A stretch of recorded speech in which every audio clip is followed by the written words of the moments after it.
Welcome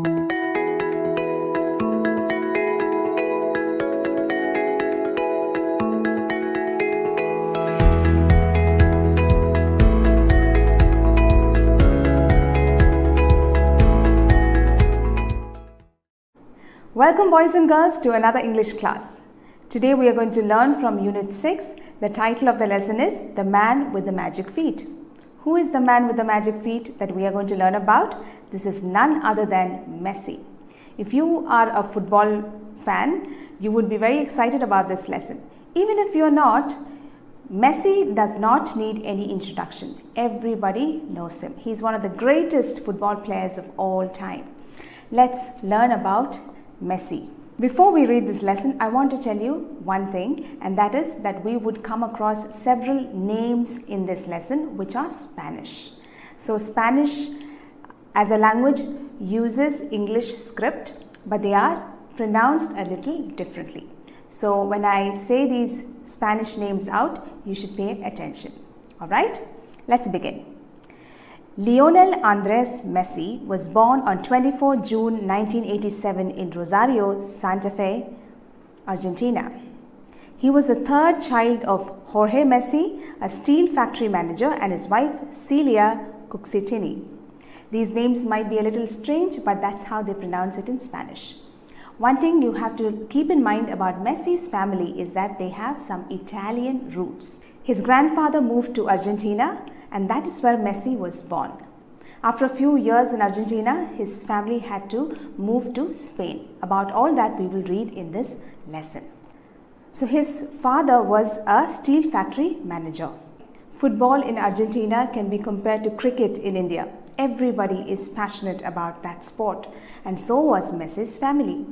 So he grew up with his older brothers and cousins, much like we have in India. Spanish and Italian communities also have large families where they either stay together or they stay very close to each other. So Messi grew up with all his brothers and cousins playing football. And what was his pet name? Leo. It is taken from his first name, Lionel. Moving on. At the age of 4, he joined a local club where he was coached by his father. And that club's name was Grandolis. So now in Argentina, there were these football clubs. You could be part of them. So as a 4-year-old child, he was part of a local club. And who was his coach? His own dad. However, at the age 10, he was diagnosed with a growth hormone deficiency. When Messi was only 10 years old, on a medical examination, the doctors found out something that was wrong with his body. He had a bad diagnosis or a medical finding about his health, and that was that he did not have enough growth hormones, which means he would not be growing at the same rate as his peers. The small clubs in Argentina found his treatment expensive, so if he had to get that treated, it would be very expensive. So what did his family do? The family emigrated from Argentina and went to Spain for better prospects of training and treatment. So they had better chances of getting him treated in Spain. So the family immigrated to Spain. Lionel was a quiet child, and his teammates in Spain initially believed that he was mute. They thought that this new person who has come from Argentina and joined their team is actually not able to speak because he was quiet all the time. And why was he quiet? He dearly missed his siblings who had returned to Argentina. So all his siblings had returned to Argentina. So now he was feeling very alone with his father in Spain. So that made him very sad, and he would not speak much. And he stayed in Barcelona with his father. Barcelona is a city in Spain. At the age of 14, Messi became an integral meaning important part of Baby Dream Teams, Barcelona's greatest ever youth side. Baby Dream Teams is a very prestigious youth team of Barcelona. As a dual Argentine-Spanish national, he had dual citizenship. He was born in Argentina, so he had that citizenship, and when he moved to Spain, he got citizenship from Spain as well. So he could qualify to represent both the countries in their national teams. And did you know which country Messi chose? Yes, he chose Argentina, the country in which he was born, to play at the national level. On his 18th birthday, Messi signed the first contract with the Spanish club Barcelona. As you may already know, in football there are national teams and also there are clubs. So there is a Spanish club called Barcelona. It's one of the world's most famous football clubs. So he joined Barcelona, the club, when he was 18 years old. In the World Youth Championship, hosted by the Netherlands in June 2005, Messi scored 2 penalties in the team's 2-1 victory over Nigeria, clinching Argentina's 5th championship and finishing the tournament as the top scorer with 6 goals. Now we are talking about Messi representing Argentina for the first time, and he was the top scorer with 6 goals in this championship, World Youth Championship, that happened in Netherlands in 2005. That was the first time he represented Argentina.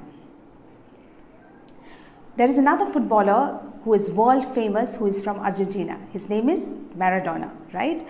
So he himself considered the 18-year-old Messi to be the best player in the world. This is what he had to say about him. I've seen the player who will inherit my place in Argentinian football, and his name is Messi. So that's about his contribution to the Argentinian team and how it all began. Now let's look at him and his contribution to the Barcelona club. Messi became Barcelona's new star player at the age of 20, receiving the nickname Messiah from the Spanish media. Messiah means the appointed one. So it was a way of praising Messi for his brilliant playing. In March 2007, he scored his first hat-trick in a match against Real Madrid, the first player to do so in 12 years. So in Barcelona also, he did extremely well. During the 2006 World Cup in Germany, Messi became the youngest player to represent Argentina at a World Cup. Now we are talking about Messi representing Argentina. He played for Argentina in the 2006 World Cup. And also he got gold medals for the country in 2008 Summer Olympics. Now let's look at what made him so special. His short stature and a lower center of gravity gave him greater agility, allowing him to change direction more quickly. Agility is the ability to move quickly. So Messi had this growth hormone deficiency, because of which he did not grow as well as the other kids. Even today, he is one of the shortest football players in the world, but he is still one of the best in the world. In spite of his short stature, which others would consider as a disadvantage, Messi did extremely well for himself.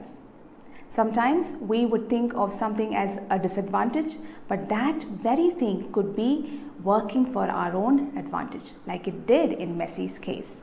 His family would have been worried about his growth, but he still made it to be one of the best in the world. Messi is also considered to be the best dribbler in the world, with amazing control over the ball.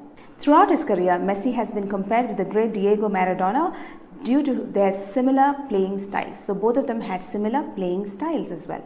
Both were diminutive, meaning very short or small in stature, left-footed dribblers.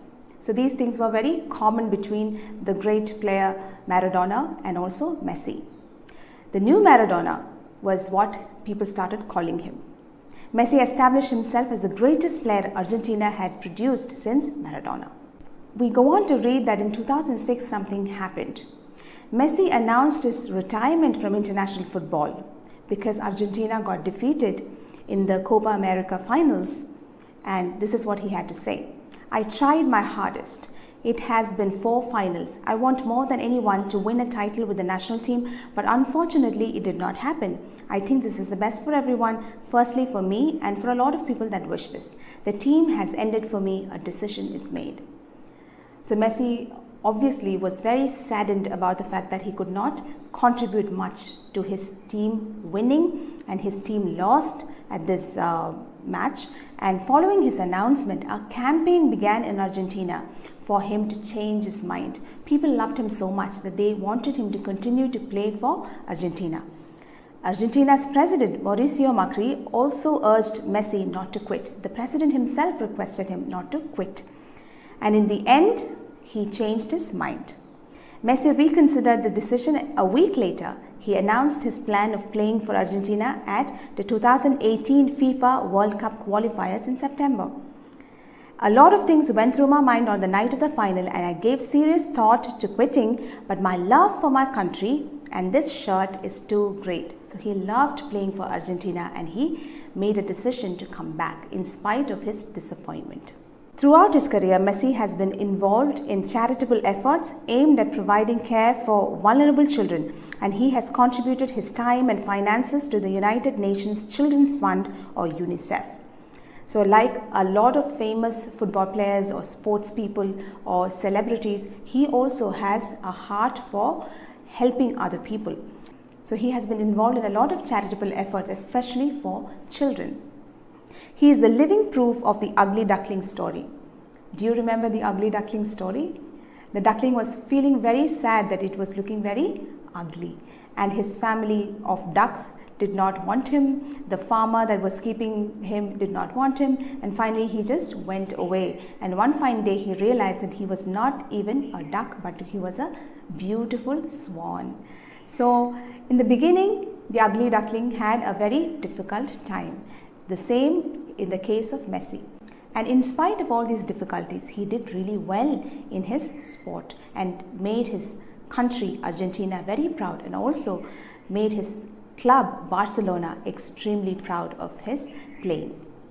No matter what setbacks one faces in life, one can still shine on.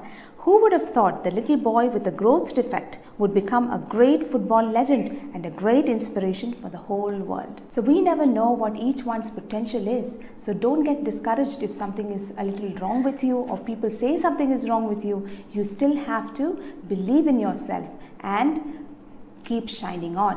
One day you will do very well because you did not give up. So giving up is not an option. That is what we can learn from the life of Lionel Messi.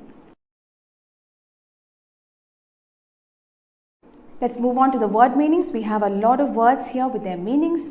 Understand them and use them in sentences so that you will get familiar with all of them. Let's look at the next section called Learn Words. Choose the correct antonym from the given options. Antonym is nothing but the opposite of the words that are given. Number 1, nimble. The options are active and stiff. Nimble means active. So the opposite or the antonym of that is stiff. Number 2, integral. Integral means important. So the opposite of integral is unimportant. Number 3, deficiency. Deficiency means less in quantity or shortage. So the opposite of that is surplus.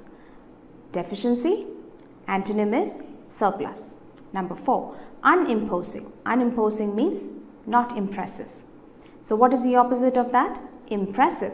Unimposing, impressive. That's the antonym. Number 5, diminutive. The meaning is little. So the antonym is enormous. Number 6, vulnerable, which means endangered.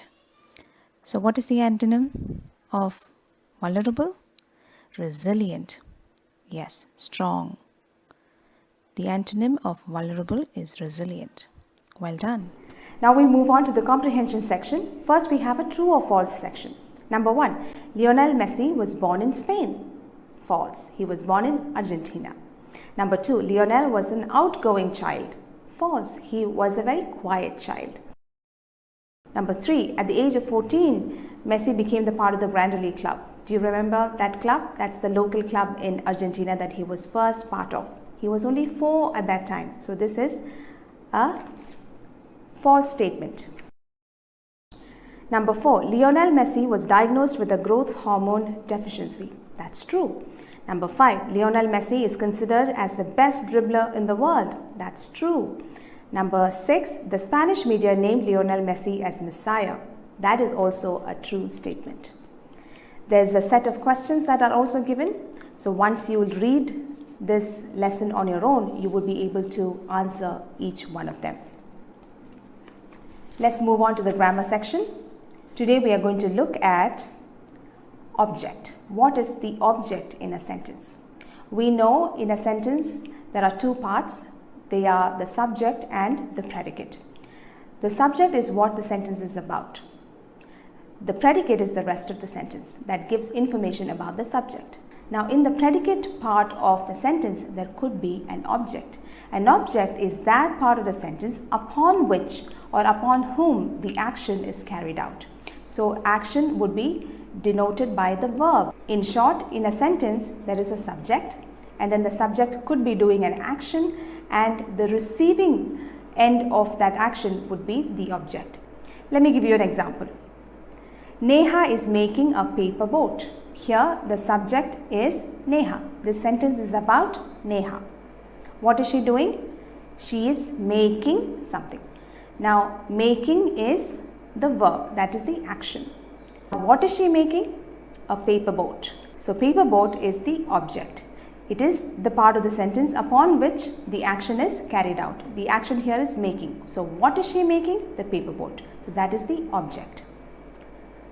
Let's look at the subject, the verb and the object in the following sentences. Number 1.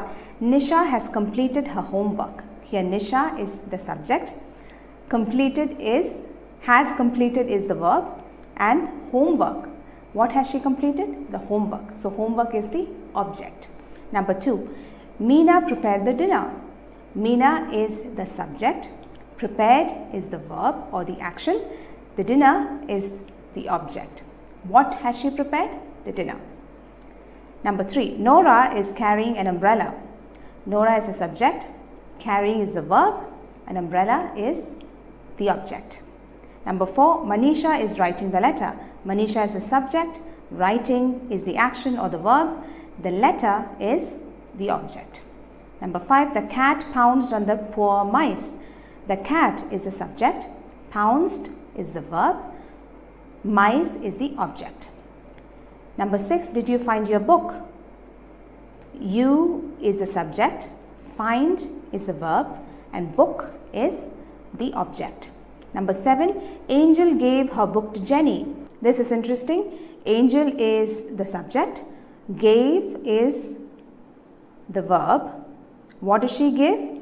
Her book. Who does she give to? Jenny. So, there is a primary object, and that is Jenny, and the second object is the book.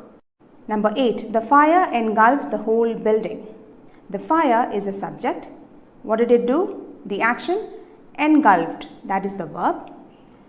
And what was this action done on? The building. So, that is the object. The object is building. Number 9. Naveen freed all the caged birds. Naveen is the subject. Freed is the verb. Birds or caged birds would be the object. Number 10. Vaishali has played tennis for the school team. Vaishali is the subject. Has played is the verb. Tennis is the object. Every sentence doesn't have an object. So, when a sentence doesn't have an object and there is a verb in that verb is called intransitive verb. In a sentence where there is an object and there is a verb, that verb is called transitive verb. Let me give you the examples. I have finished my homework.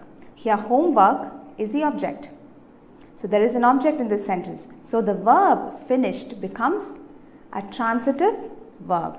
The next one. Everyone in the room laughed loudly. Here, the verb is laughed. What is the object? There is no object here. So, it is an intransitive verb. Let's look at the exercise that's based on this.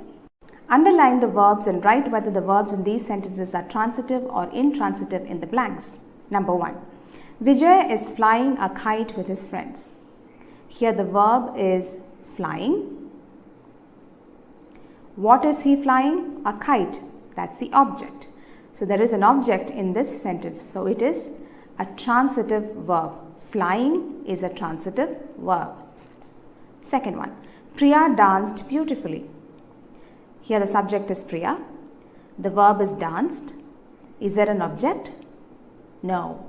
It just has an adverb. It just describes how she danced, which is beautifully. So, there is no object in this sentence. So the verb danced is intransitive. Number 3, the dog ran after the car.